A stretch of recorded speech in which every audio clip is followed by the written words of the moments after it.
Alekhya Shetty pickles గురించి ప్రత్యేకంగా చెప్పవలసిన పని లేదు. అలేఖ్య శెట్టి పికిల్స్ వలన చాలా కాంట్రవర్సీస్ జరిగినాయి. అయితే Alekhya Shetty pickles frame Ramya movies లోకి వచ్చిన విషయం ఇప్పుడు హాట్ టాపిక్ గా మారింది. దీంతో రమ్య మా ట్రోల్స్ వల్లనే మూవీస్ లోకి ఛాన్స్ వచ్చింది అని కామెంట్స్ చేస్తున్నారు. తాజాగా ఈ విషయంపై స్పందించిన రమ్య అక్క సుమ మాట్లాడుతూ వచ్చిన వాడే గౌతమ్ టీం ఉంది కదా, వాళ్ళకి ఎంత డీసెంట్ ఉందంటే నేను చెప్తున్నాను. అమ్మా మహానటి వచ్చావా చెత్త కంటెంట్ వేసుకుని అని అంటారా?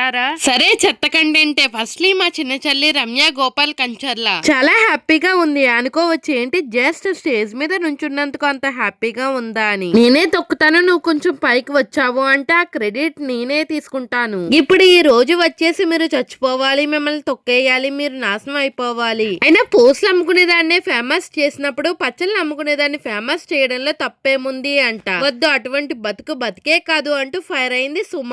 ఈ స్టేజ్ కి రావడానికి ఎంత స్ట్రగుల్ అయిందో నేను చూసాను. అలేఖ్య శెట్టి పికిల్స్ ఎవరినైతే తిట్టిందో హోల్డ్ సోషల్ మీడియాని రోస్ట్ చేశారు కదా, మరి మీకు సంస్కారం లేదా? పోస్టులు అమ్ముకునేదంటే చీపు, పచ్చళ్ళు అమ్ముకునేదంటే చీపు. మీకులాగా మెంటల్ ప్రెజర్ చేసే వాళ్ళ కంటే పోస్టులు అమ్ముకునేదే బెస్ట్, పచ్చళ్ళు అమ్ముకునేదే బెస్ట్ అంటూ బాగా ఫైర్ అవుతూ వచ్చింది సుమ.